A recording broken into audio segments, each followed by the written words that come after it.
Yang sukar ni bila kita berucap lepas orang muda. Dia dah masuk gear 4, gear 5, gear 6. Jadi apapun, saya setuju dengan apa yang disebutkan oleh rakan-rakan tadi. Yang pertama, saya nak tegaskan, PRN Johor sebenarnya adalah PRU Johor yang ke-15. Pemilihan yang akan kita buat pada 12 Mac yang akan datang adalah pemilihan untuk menentukan siapakah parti atau gabungan parti yang akan memerintah Johor untuk 5 tahun yang akan datang. Bukan untuk tempoh 6 bulan setahun menjelang PRU ke-15 di perangkat nasional. Tetapi 12 Mac ini adalah merupakan PRU bagi di Johor untuk kita menentukan siapakah yang akan dinobatkan sebagai kerajaan untuk memacu kejayaan negeri Johor untuk 5 tahun yang akan datang. Yang kedua yang saya nak sebut, saya setuju dengan rakan-rakan saya tadi bahawa PRN ataupun PRU Johor ini adalah merupakan pilihan raya yang dipaksakan kepada kita. Dalam keadaan pandemik COVID, Omicron yang begitu tinggi, 27,000, Johor 4 ke 6,000 setiap hari. Proses pemulihan ekonomi yang belum menunjukkan kejayaan yang kita harapkan. Berapa ramai di kalangan rakan-rakan kita yang kehilangan kerja. Yang dulu 35,000, 350,000 orang daripada Johor atau rakyat Malaysia beralih ke Singapura. Sekarang ni hanyalah 100,000 sahaja. Itu pun terpaksa berpisah daripada isteri dan anak-anak yang disayangi.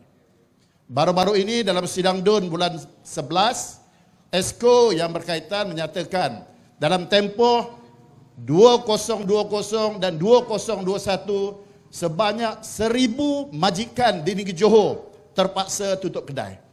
Yang melibatkan kaki tangan pekerja 12,000 orang. 12,000 ni tuan-tuan ada 12,000 keluarga. Campur dengan anak isi keluarga lebih kurang average 4 ke 5 orang satu keluarga. Itulah ramainya. Itulah jumlah yang berdaftar, yang tak berdaftar kita tak campur lagi. Menghadapi kesusahan kehidupan. Tiba-tiba kerajaan negeri Johor, pimpinan mantan Menteri Besar Datuk Hasni membubarkan Dewan Undangan Negeri.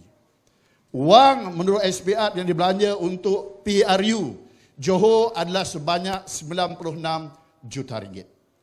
Sekiranya pilihan raya dibuat bersekali dengan PRU ke-15 bersama dengan negeri-negeri lain seluruh negara, jumlah kos 96 juta ini boleh dikurangkan. Sepatutnya 96 juta ini bukan dibelanjakan sekarang. Sepatutnya duit ini boleh digunakan untuk kebajikan dan juga meningkatkan kualiti kesejahteraan rakyat yang sekarang ini masih terkial-kial untuk memulihkan ekonomi mereka. Itu sebabnya kalau Datuk Hasni membicarakan tentang political stability, kestabilan politik, saya nak bagi tahu tuan-tuan. Bila mana mandat PRU ke-14 diberikan kepada Pakatan Harapan. Pakatan Harapan pada masa itu kita mempunyai 36 kerusi Dewan Undangan Negeri daripada 56. Amanah ada 9. Bersatu sebelum khianat ada 8. DAP ada 14. PKR ada 15. Total 36 kerusi, 5 daripada PKR. Itu tak campur lagi 3 rakan-rakan kita daripada UMNO yang menyeberang menyokong bersatu menjadikan 36 campur 3, 39. Two-third majority daripada 56 adalah 37 kerusi. Pakatan Harapan kita ada 39 kerusi. Maknanya kerajaan Pakatan Harapan mempunyai two-third majority di dalam Dewan Undangan Negeri. Sangat solid dan stable.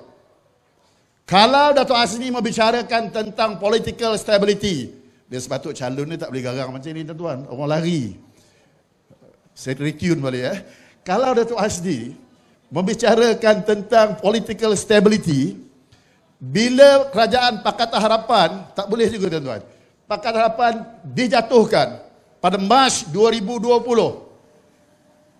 Komposisi PH27, Kerajaan PN 29. Wujud Mac 2020 selepas langkah Sheraton. Makna dia tuan-tuan, kerajaan PN ini tidak stabil di Batu Asni bukan sekarang. Semenjak Mac 2020. Betul tuan-tuan? Seharusnya PRN Johor tidak dibuat sekarang, tetapi dibuat seawal Mac 2020 tatkala Kerajaan Perikatan Nasional menumbangkan Pakatan Harapan, kerana pada masa itulah ketidakstabilan berlaku. Tetapi Pakatan Harapan kita berjiwa besar. Kita mementingkan rakyat. Itu sebabnya walaupun berat hati, kita tetap memberi sokongan politik kepada Kerajaan Perikatan Nasional. Kita walaupun tidak ada perjanjian bertulis sebagaimana rakan-rakan kita di peringkat kerajaan pusat, tetapi kita memberi jaminan secara lisan bahawa kita tidak akan mengganggu pentadbiran Kerajaan Perikatan Nasional sehinggalah habis tempoh 5 tahun. Kita buktikan pada November tahun lepas, bila mana berlakunya Belanjawan 2022, kita Perikatan Pakatan Harapan, kita menyokong dan kita tidak menentang, even kita tak buat pun request belah bahagi. Maka Belanjawan 2022 lulus. Yang tak lulus, yang perlu pecah bahagian, yang kita minta speaker bersama dengan Perikatan Nasional dalam isu kita mendesak dibuat satu usul supaya kesemua adun termasuk adun Pakatan Harapan dibenarkan bersama dalam mesyuarat jawatan kuasa tindakan pembangunan daerah. Iaitu belah bahagi, akhirnya speaker yang merupakan naib pengurusi amanah negeri Johor, kita relakan untuk menyokong Perikatan Nasional bagi mewujudkan political stability tadi. Begitu sekali komitmen kita. Itu sebabnya saya nak merumuskan pada malam ini apa yang dilakukan oleh Datuk Hasni, apa yang dilakukan oleh UMNO Barisan Nasional bukan kerana rakyat, bukan kerana political stability, tetapi kerana kerakusan agenda politik kuasa mereka. Mereka rasa mereka menang besar di Melaka, mereka menang besar di Sarawak. Kalau mereka buat perkiraan sama di Johor, mereka melakukan satu kesilapan besar. Itu sebabnya bangsa Johor kena bangkit, kena berani membuat perubahan. Untuk apa tuan-tuan? Untuk masa depan negeri Johor yang bertuah. Bangsa Johor mesti berani bangkit menolak kerajaan yang korupsi, kerajaan yang mencuri wang rakyat, kerajaan yang tidak ada political will, kehendak yang tinggi untuk menyelesaikan isu-isu berkaitan dengan rakyat. Itu sebabnya 12 Mac, 11 hari daripada sekarang, rakyat bangsa Johor, regardless sama ada kita Melayu, Cina dan India, mesti membuat satu tekad. Kita hentikan, letakkan satu noktah yang besar ke atas kerakusan agenda politik kuasa UMNO Barisan Nasional. Boleh tuan-tuan? Kitalah bangsa Johor, walaupun kita mempunyai satu undi tuan-tuan, tetapi satu undi ni boleh membuat perubahan besar kepada masa depan negeri Johor yang bertuah ini. Kita gunakan undi yang satu ini untuk kita menzahirkan pendirian kita, kebencian kita kepada pemimpin yang rasuah, pemimpin yang menjadikan hutang negara melonjak 32 bilion tuan-tuan. Bukan 32 ringgit, 32 bilion. Kita kena tolak pemimpin parti yang mencuri duit KWAP, kumpulan wang amanah pension 4 bilion. Duit pension untuk saudara kita, ayah kita dibelanjakan dan tak tahu ke mana, bahkan tak tahu hasilnya ke mana. Itu sebabnya tuan-tuan, walaupun usia kerajaan Pakatan Harapan tak lama, 22 bulan, tetapi orang Jawa kata we have done a great job. Kita telah melakukan sebagaimana disebut oleh Cik Amira tadi, 10 janji dalam 100 hari yang pertama. Kita alhamdulillah mampu melaksanakan apa yang kita panggil kad sehat. Keluarga dapat peruntukan RM500 setahun. individu bujang RM200 setahun yang boleh kita gunakan luar daripada waktu hospital kerajaan, pergi kepada hospital swasta, kita gunakan kad ini.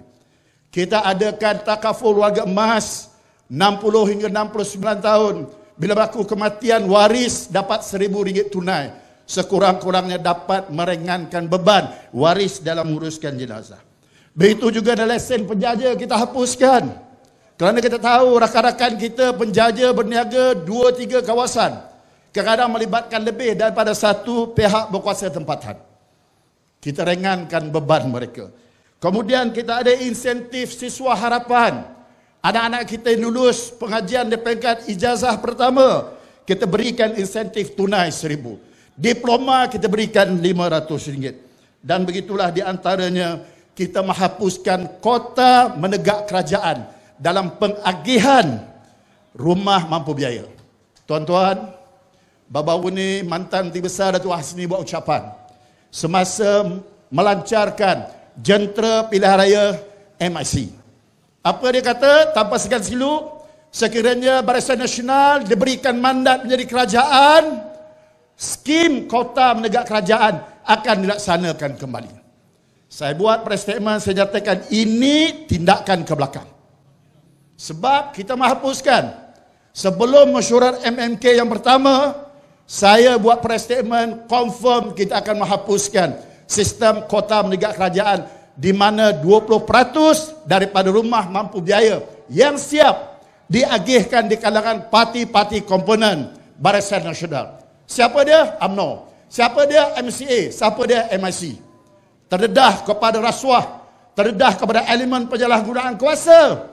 Yang penting akhirnya rumah mampu biaya yang terlibat dengan peruntukan subsidi yang besar daripada kerajaan, highly subsidized, akhirnya tidak sampai kepada kumpulan sasaran. Itu sebabnya kita beri kepercayaan, janji kepada rakyat. Sekiranya Pakatan Harapan diberikan mandat menjadi kerajaan di Johor, kita akan teruskan untuk menghapuskan dan melupuskan sistem kota KMK dalam pengagihan rumah mampu biaya, tuan-tuan. Tuan-tuan dan perempuan yang dihormati dan dikasihi, akhirnya Pakatan Harapan walaupun dalam masa 22 bulan, mesti nak berdiri tuan-tuan, tahan sekejap. Kita telah menunjukkan kewibawaan kita. Apa tuan-tuan? Pada 2018, Johor kita menerima 24 bilion FDI. Yang paling tinggi dalam negara. Orang kata YB, Kerajaan Pakatan Harapan Mei 2018. Tak apa, saya kemukakan indikator politik, indikator ekonomi yang kedua. Pada ujung 2019, kita menganggarkan collection hasil negeri adalah 1.5 bilion. Tetapi pada akhir Disember 2019, Kerajaan Pakatan Harapan the entire year is under ruling of Pakatan Harapan, kita manage to collected 1.93 bilion ringgit, tuan-tuan. Prestasi 124%. Itu sebabnya kita tak sentuh pun reserve tunai yang ditinggalkan oleh Kerajaan Barisan Nasional kepada Pakatan Harapan sebanyak 3 bilion ringgit tunai. Bahkan dengan kelebihan pada Disember 2019 dengan surplus yang kita ada lebih daripada 680 juta ringgit, menjadikan reserve tunai kita daripada 3 bilion menjadi 3.068 bilion ringgit. We have proved it. Kita dah nyatakan. Begitu juga dengan hutang. Kerajaan Johor pada Disember 2019 kita dah kurangkan daripada 520 juta ringgit kepada 222 juta ringgit. Kita kurangkan 57.1%. Ini kejayaan dan insya-Allah kita ada risalah, mungkin kita boleh dapat membaca dan juga meneliti fakta-fakta yang kita sebutkan tadi. Akhirnya tuan-tuan, sekali lagi saya menyuruh 12 hari bulan 3, 11 hari daripada sekarang merupakan suatu keputusan yang besar yang kita perlu buat. Bukan keputusan pilihan raya ini untuk kita cari extra income, bukan. Boleh cari extra income, tak ada masalah. Tetapi keputusan kita, siapa yang nak kita pilih, siapa yang nak kita pangkah, maka kitalah yang akan menentukan corak pemerintahan di negeri Johor. Sekali lagi saya suruh tuan-tuan pilihlah parti yang punya integriti yang tinggi, parti yang bebas rasuah, parti yang mempunyai political will dan kehendak politik yang tinggi dalam menyelesaikan isu-isu rakyat supaya rakyat boleh ditingkatkan kualiti kesejahteraan dan juga masa depan yang lebih cemerlang. Sekali saya selaku tuan rumah, itu saja ucapan saya. Wabillahi taufiq wa hidayah. Assalamualaikum warahmatullahi taala. Luaskan kasih sayang, sayangi Iskandar Malaysia. Sekian, wabillahi taufiq wa hidayah. Assalamualaikum.